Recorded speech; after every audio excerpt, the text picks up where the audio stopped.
Baik, selamat datang di Laboratorium Fleksibel Manufaktur Sistem, jurusan Pendidikan Teknik Elektro, Fakultas Teknik Universitas Negeri Yogyakarta. Pada kesempatan kali ini kita akan sampaikan kait pengenalan beberapa stesen ya untuk praktek teknik otomasi industri. Di lab FMS ini atau Fleksibel Manufaktur System ini kita memiliki satu unit atau satu set MPS 500 Modular Production System, yang mana merupakan salah satu miniatur produksi untuk proses otomasi. Ini kita ada beberapa station ya, ada station distributing, kemudian testing, kemudian di sampingnya ini ada processing, kemudian ada handling, ini ada lengan yang bisa bergerak, kemudian yang sebelah pojok sana ada handling juga, dan sorting.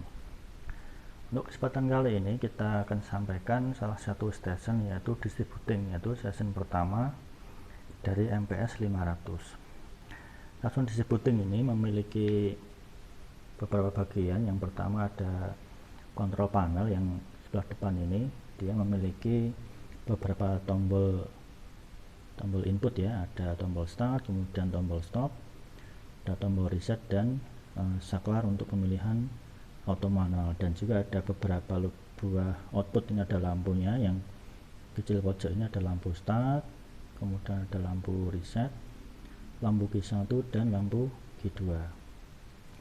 Kemudian di sebelah bawah ini kita ada PLC yang nantinya kita pergunakan untuk kendalinya, menjalankan distributingnya. Ini kita menggunakan PLC S7300 ya, ini ya, S7300 dari Siemens. Nah, untuk part-part di bagian atas ini kita ada beberapa komponen. Yang pertama ini ada yang ini untuk sambungan input outputnya, kemudian ada sensor juga, dan katup atau CP valve atau compact valve. Dia beberapa katup dijadikan satu untuk menggerakkan aktuatornya. Ada 3 buah katup, 1, 2, 3. Nah, kemudian berikutnya untuk di part yang pertama kita ada semacam stack magazine untuk menampung benda kerja. Ini dia ada satu aktuator silinder kerja ganda di bagian dalamnya. Ini kalau kita lihat di bagian dalam ada aktuatornya ini. Nah, yang bisa gerak maju mundur untuk mengeluarkan benda kerja. Kemudian di bagian badan aktuatornya juga ada sensornya untuk mendeteksi posisi minimum. Dia ada sensornya nyala, itu berarti dia di posisi minimum maupun maksimum. Yang ini bagian depan. Nah, dan juga ada. Dia fungsinya untuk mengeluarkan benda kerja. Misalnya kita masukkan benda kerja ya di tabungnya ini benda kerjanya kita masukkan di atas ini. Nah, si silindernya ini dia mendorong benda kerja keluar dari tabung. Nah, seperti ini, mendorong benda kerja keluar dari tabung. Di dalam tabungnya ini dia ada sensor optik untuk mendeteksi bahwa ada benda kerja di dalam tabungnya. Ini ada sensor optical sensornya, ada 2, yaitu transmitter dan receivernya. Nanti kita identifikasi berapa alamatnya, seperti itu. Kemudian untuk part berikutnya ini adalah changer module atau swivel arm. Dia untuk berfungsi untuk memindahkan benda kerja dari magasin ke station berikutnya. Nah, pindahkan ke sana. Dia menggunakan semi rotary drive, dia menggunakan pneumatik juga. Ada istilahnya, ada ya, ini namanya untuk silinder pneumatiknya, dia rotary drive. Di rotary drive-nya ini dia ada limit switch ya untuk mendeteksi dia di posisi maksimum kiri maupun maksimum kanan. Ketika si swivel arm ini dia di posisi magasin, ini magasin, berarti yang teraktuasi adalah limit sheet-nya ini yang sebelah kanan ya, dan sebelah kiri ini. Nah, ketika ini bergerak atau diangkat itu, nah dia akan rilis limit sheet-nya. Nah, seperti itu. Nah, seperti ini cara kerjanya. Jadi ketika ini dia swivel arm-nya mentok ya, sekaligus menyentuh sensor limit sheet-nya itu. Begitu juga ketika swivel arm ini bergerak ke station berikutnya, maka limit switch yang satunya juga akan aktif. Nah, akan aktif. Oke. Nah, akan aktif. Oke. Seperti ini untuk prinsip kerja dari swivel arm. Kemudian yang di bagian ujungnya ini dia berupa cangkir hisap ya, jadi nanti prinsipnya untuk memindahkan benda kerja, si benda kerja ini dikeluarkan dari magasin sampai depan sini, kemudian lengannya ini mengambil, kemudian ada katup vakum untuk menghisap atau mencengkeram benda kerja, sehingga nanti prosesnya adalah dihisap gitu. Kemudian nanti dibawa ke stasiun berikutnya untuk benda kerjanya itu. Baik. Kemudian untuk aktuatornya ini menggunakan sistem pneumatik, jadi nanti ada air service unit ya, ini kebetulan masih 0. Nah, ini minimal 6 bar untuk tekanan operasinya. Itu. Secara umum seperti itu untuk pengenalan beberapa komponen dari distributing stationnya ini. Nanti untuk prinsip kerjanya kita sampaikan di virtual distributingnya atau simulasi distributing stationnya.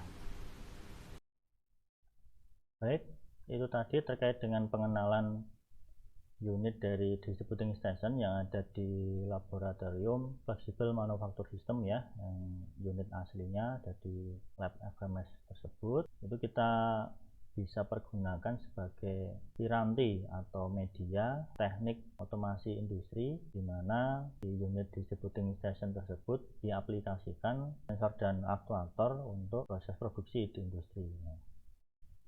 Pada kesempatan kali ini kita akan sampaikan lebih detail lagi terkait dengan apa itu distributing station. Nanti kita pergunakan virtual atau media, dan ya kita buka dulu. Ini ada VirDS atau virtual distributing station, kita klik saja. Ini akan tampil tampilan dari virtual distributing station. Jadi nanti kita praktiknya menggunakan media ini bisa kita jalankan berbasis PLC. Yang untuk pertama yang kita sampaikan yaitu kita kenalan dulu dengan medianya ini. Baik, yang pertama ini kita sampaikan tampilan awal ya, seperti ini. Ada bagian yang bergerak dan ada bagian yang diam, yaitu ada indikator atau indikator alamat input dan output. Nanti kita bisa lakukan identifikasi terkait dengan input, kemudian ada outputnya, sensor, kemudian tombol, dan beberapa katup atau lampu. Kemudian di bagian bawah ini ada panel kontrol dan indikator. Ini nanti yang kita pergunakan sebagai human machine interface-nya atau yang berkaitan dengan interaksi dengan operatornya, maksud saya, yaitu kita bisa klik start, kemudian stop, reset, saklar pemilih auto manual, dan seterusnya. Nah, kemudian ada tombol emergency juga. Kemudian ada beberapa lampu indikator, nanti bisa kita fungsikan sebagai penanda. Yang lampu indikator merah ini kita bisa nyalakan misalnya dalam kondisi mesinnya itu mati atau emergency, ya lampu merah menyala. Kemudian ketika benda kerja habis atau loading, ya lampu kuning menyala. Ketika mesinnya ini kerja atau running, ya lampu hijau yang menyala. Kemudian ada lampu reset juga, ada lampu start, kemudian ada lampu reset, lampu P1, P2 ini bisa kita fungsikan. Misalnya benda kerjanya habis, ya lampunya ini kita bisa nyalakan, kedip, dan seterusnya. Kemudian berikutnya ada bagian yang bergerak. Ini yang pertama adalah stack magazine. Ini kita bisa sampaikan bahwa berupa tampungan benda kerja yang nantinya bisa kita asumsikan sebagai benda kerja yang kita proses. Ini bisa kita gerakkan, ada semacam animasi. Misalnya ini kita gerakkan naik, ya ini ada katup Ini kita pergunakan aktuator pneumatik ya, atau pneumatik yang kita kasih sinyal elektrik dari solenoidnya itu, katup solenoid yang kita bisa aktifkan. Jadi misalnya ini kita tekan ya, apa istilah kita paksa aktif kan, ya, bergerak. Kemudian yang dari stack magazinnya ini kita bisa sampaikan ada aktuator di sini, aktuator. Nah, ini kita bisa klik, kemudian untuk menggerakkan benda kerja keluar dari stack magazin. Kemudian bisa juga yang katup lengannya ini, yang bagian bergeraknya ini, kita bisa putar ke sana, putar ke arah stack magazinnya ini untuk mengambil benda kerja. Istilahnya seperti itu. Untuk detail dari bagian-bagiannya ini ada beberapa tombol ya, ada tombol detail dari distributing. Ini kita bisa klik. Ini akan tampil gambaran secara umum apa itu distributing station. Distributing station merupakan alat penyuplai barang yang digerakkan oleh sistem pneumatik berbasis PLC. Distributing station terdiri dari beberapa komponen, diantaranya yaitu ada modul stack magazine, ada modul changer, kemudian air service unit atau filter udara ya. Kemudian ada panel kontrol, I/O terminal sebagai koneksi pengawatan ke PLC, kemudian ada solenoid valve distributor, ini sebagai katup pengatur udara untuk menggerakkan silinder pneumatik. Kemudian berikutnya adalah distributing station, ini berfungsi untuk memisahkan benda kerja dari sebuah magazin, kemudian mentransfer benda kerja dari magazin ke station berikutnya melalui lengan silinder putar yang dilengkapi dengan cangkir hisap. Sehingga nanti untuk prinsip memindahkannya menggunakan ini, ada modelnya dihisap atau melalui cangkir hisapnya itu.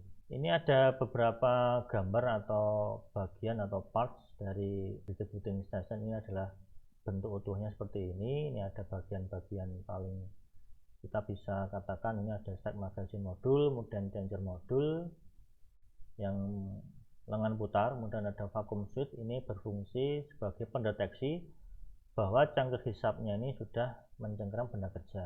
Kemudian ada air service unit, ini berfungsi sebagai filter dan untuk mengatur tekanan yang dibutuhkan. Jadi misalnya dari kompresor 10 bar, padahal yang kita butuhkan hanya 6 bar saja. Nah, kita pergunakan air service unitnya ini. Kemudian ada I/O terminal, ini sebagai koneksi dari sensor dan aktuator di komponen bagian-bagian distributing yang kita hubungkan ke PLC. Kita pergunakan I/O terminalnya ini. Kemudian ada solenoid valve distributor, ini sebagai katup solenoid yang untuk menggerakkan ya aktuator silinder kerja gandanya itu. Kemudian ada panel kontrol, ini ya panel dari interaksi operator ya, ada tombol start, stop dan seterusnya, dan beberapa lampu indikator. Itu gambaran umum terkait distributing stationnya. Kemudian berikutnya ada detail dari modul changer atau swivel arm ya, atau lengan putar. Nah, ini bentuk dari gambarnya seperti ini. Kemudian kita bisa amati dia menggunakan semi rotary drive sehingga hanya bisa berputar 180 derajat saja. Dia menggunakan silinder pneumatik atau semi rotary drive pneumatik ya. Kemudian ada beberapa part-part bagian yang lainnya. Di sini ada cangkir hisap yang nantinya sebagai saluran untuk menghisap benda kerjanya itu. Kemudian dilengkapi juga limit switch atau sensor untuk mendeteksi lengannya itu posisi di maksimum kiri atau maksimum kanan. Nah, dideteksi menggunakan limit switchnya. Kemudian ada penjelasan secara singkat apa itu changer modul, yaitu berfungsi untuk memindahkan benda kerja dari titik transfer stack magazine menuju titik transfer benda kerja pada stasiun selanjutnya. Benda kerja dipindahkan dengan dihisap atau vakum tadi ya, kemudian lengan akan berputar 180 derajat. Pada changer modul ini terdapat 2 buah limit switch untuk mendeteksi pergerakan lengan putar, berputar minimum dan maksimum, sehingga untuk mendeteksi ya, serta terdapat sensor vakum untuk mendeteksi bahwa benda kerja sudah dicengkeram oleh cangkir penghisap. Lebih seperti ini untuk gambaran dari changer modul atau lengan putar. Kemudian berikutnya ada detail dari modul magazine atau stack magazine modul. Ini secara umum berfungsi untuk mengeluarkan benda kerja dari tumpukan magazin. Ini ada tabung magazinnya, sehingga nanti kita taruh benda kerja di sini. Nah, dikeluarkan oleh silinder pendorongnya ini. Benda kerja tumpukan paling bawah didorong sampai ke titik transfer changer modul. Nah, di paling depannya ini, kemudian magazin dapat menampung kurang lebih ada 8 buah benda kerja serta dilengkapi dengan sensor fiber optik untuk mendeteksi magazin kosong, sehingga nanti sensor fiber optik ini diletakkan di tabungnya ini ya. Jadi ketika ada benda kerja di dalamnya ya, sehingga dia menghalangi sinyal inframerahnya itu, sehingga sensornya menyala. Fungsinya yaitu mendeteksi bahwa ada benda kerja di dalam tabungnya ini. Kemudian pendorong benda kerja digerakkan oleh silinder kerja ganda yang dilengkapi oleh sensor proximity pada ujung-ujung silinder untuk mendeteksi posisi maksimum dan posisi minimum dari silindernya. Jadi prinsip untuk mendorong atau mengeluarkan benda kerja dari magazin yang kita menggunakan aktuator silinder kerja ganda, di mana sudah dilengkapi dengan sensor proximity, sehingga nanti ketika pendorongnya maju sampai maksimum, tandanya maksimum adalah sensornya aktif, sehingga nanti bisa kita pergunakan untuk memberikan sinyal atau transisi pergerakan proses berikutnya. Jadi ini gambaran terkait cek magazin. Kemudian ada beberapa tombol navigasi di sebelah atas. Ini kalau ini ada keterangannya manual operation, berarti modul atau parts bergerak ini kita bisa operasikan secara manual menggunakan mouse event atau klik dengan mouse-nya itu. Jadi yang kita gerakkan adalah output dari PLC-nya, atau bisa kita katakan langsung kita bypass ke solenoid-nya. Contoh. Dalam kondisi benda kerja kosong ya, isi magazin ya 0, sehingga sensor dari pendeteksi benda kerja ya dia mati. Dia terhubung dengan I0.5. Kita masukkan benda kerja. Nah, ibaratnya sensornya aktif. Nah, ada aliran arus menuju ke PLC. Dalam kondisi seperti ini, nah ini ada lengan putar di posisi magazin. Nah, ini kita pindahkan dulu atau kita putar lengan putarnya agar nanti ketika pendorong maju tidak mengenai cangkir hisapnya. Ini kita bisa gerakkan ke atas, putar ya. Nah, putar sampai maksimum, ditandai dengan limit switch-nya ini aktif, sehingga ada limit switch untuk mendeteksi bahwa lengan putarnya sudah maksimum kiri atau maksimum kanan. Ada 2 buah limit switch. Ketika sudah pindah nih, kita bisa gerakkan maju menggunakan katupnya ini. Katup untuk menggerakkan udara bertekanan, sehingga silindernya juga bergerak untuk menggerakkan pendorongnya ini mengeluarkan benda kerja. Ini kita klik saja sehingga benda kerja keluar dari stack magazin. Ini kita rilis, kemudian pendorongnya mundur. Ini katupnya menggunakan single solenoid, sehingga ketika solenoidnya mati ya pendorongnya mundur, ketika solenoidnya nyala ya pendorongnya maju. Kemudian kita gerakkan lengan putarnya ini untuk mengambil benda kerja, sehingga kita bisa langsung gerakkan menggunakan katupnya ini. Nah, langsung aktuator putarnya bekerja sampai ke posisi stack magazin. Dalam kondisi seperti ini, apabila langsung kita naikkan ya tidak bisa, karena prinsipnya harus kita hisap dulu, atau kita modelnya untuk membawa benda kerja dari stack magazin ke tempat berikutnya adalah menggunakan cangkir hisap. Ini di bagian bawah ada vakum generator, jadi modelnya menggunakan katup vakum generator. Ini kalau kita aktifkan dia menghisap benda kerjanya ini. Nah, menghisap, ada kita animasikan ada anak panah ke atas, sehingga bisa kita asumsikan benda kerjanya dihisap. Ini bisa kita langsung bawa ke station berikutnya. Nah, setelah sampai di titik tujuan, ini kita matikan katup vakumnya. Kemudian untuk melepasnya kita ada katup satu lagi untuk melepas benda kerja, artinya kita dorong dengan udara aja ya. Kita animasikan dengan tanda anak panah ke bawah, atau istilahnya udara keluar dari cangkir hisapnya. Kita matikan. Nah, Seperti itu untuk penjelasan prinsip kerja dari pergerakan beberapa buah aktuator ya, ada aktuator dari set magazine dan lengan putarnya ini. Kita kembalikan ke awalnya. Ini ada posisi defaultnya atau posisi awal, sehingga bisa kita sampaikan posisi awal dari distributing sessionnya ini yaitu pendorong posisi mundur, kemudian lengan putar di posisi tag magazine, kemudian vakum generator mati, kemudian yang katup air blow ini, atau kita bisa dengan bahasa lebih mudah ya sebul angin ya, ini mati. Kemudian ada banyak sekali sensor, ini ada beberapa indikator ya, tombol dan sensor ya. Misalnya kita tekan tombol start di sini, sehingga lampu indikator yang I1.0 ini aktif, sehingga bisa kita sampaikan tombol start ini dia ada di alamat I1.0. Kemudian tombol stop ini ada di alamat I1.1.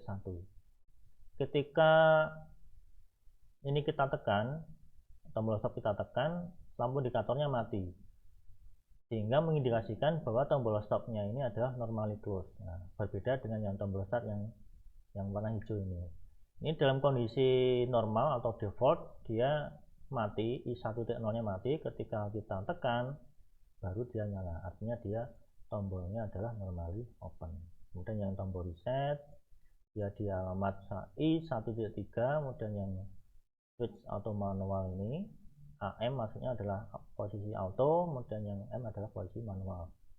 Ini sebenarnya hanya saklar input output biasa saja, nanti untuk kondisi otomatis atau manual ya di programnya. Kemudian ada tombol emergency, ini dia di alamat I1.5 ya. Nah, tombol emergency ini bisa nanti kita fungsikan bila mana terjadi kondisi yang kritis, misalnya kita tekan emergency ya semua output mati misalnya, seperti itu. Kemudian ada beberapa buah sensor yang lainnya juga. Ini ada sensor bagian depan dan bagian belakang dari pendorongnya ini kita kosongkan dulu. Nah, misalnya kita gerakkan sindernya ini, kita gerakkan maju misalnya, nah, maju sampai sensor depan aktif. Nah, aktif ini dia ada di alamat 0 dan 1. Ketika di posisi pendorongnya mundur ya kan sensornya aktif ya, dia ada di alamat I0.0. kemudian ketika maju sampai maksimum, nah ini aktif, nah ini juga ikut aktif. Sudah saya kasih keterangan di sini, sensornya ada di alamat I0.0, kemudian ada di alamat I0.1. kemudian yang limit switch pendeteksi lengan putar ini, ketika lengannya ada di posisi magazine, yang nyala adalah I0.2 atau sensor sebelah kanan. Ketika lengan putarnya di posisi paling kanan, yang nyala adalah sensor yang sebelah kiri, nah I0.3, dan seterusnya. Kemudian berikutnya ada output yang lainnya, ada lampu juga ya. Ini ada lampu star, ada di key 1.0, kemudian ada lampu reset, ada key 1.1, ada lampu key 1, ada di key 1.2 alamatnya, yang key 2 ada di key 1.3, dan seterusnya. Ada lampu tower merah, lampu tower kuning, dan lampu tower hijau. Di bagian bawah ini ada semacam ya, simulasi PLC ya. Ini bukan PLC yang sebenarnya, tapi bisa kita asumsikan ini adalah PLC yang nantinya akan kita program. Nanti ada beberapa mode, run P, dan stop, nah, dan seterusnya. Nanti kita koneksikan untuk kita hubungkan dengan S7 PLC SIM-nya itu. Kemudian berikutnya adalah ini ada tombol bantuan, atau istilahnya ada beberapa petunjuk yang bisa nantinya sebagai referensi secara tertulis ya, misalnya apa itu distributing station, kemudian komponen-komponen yang lainnya, kemudian mengenai virtual distributing station-nya itu sendiri, ada tombol navigasi, alamat input output, dan seterusnya, sampai ada sekilas terkait dengan PLC Siemens dan bahasa pemrogramannya, mulai dari bahasa pemrograman dari PLC Siemens, kemudian ada bahasa pemrograman ladder, ada bit logic, timer, counter, sampai ke pengalamatan input-outputnya, input-output, bit memory, on delay timer, dan pengalamatan down counter. Dan juga ada beberapa petunjuk terkait pemrograman PLC Siemens, mulai dari membuat project baru, kemudian membuat program pada project, download program, sampai monitor program. Dan yang paling bawahnya ada petunjuk penggunaan media virtual distributing station. Jadi ada misalnya identifikasi alamat input output, nah ini ada petunjuknya. Ini sebenarnya di medianya sudah tertera semua, misalnya di alamat i0.0 ini labelnya apa, kemudian i0.1 ini apa, nanti kita pergunakan ini saja. Q0.0 ya pendorongnya maju, berarti dia output.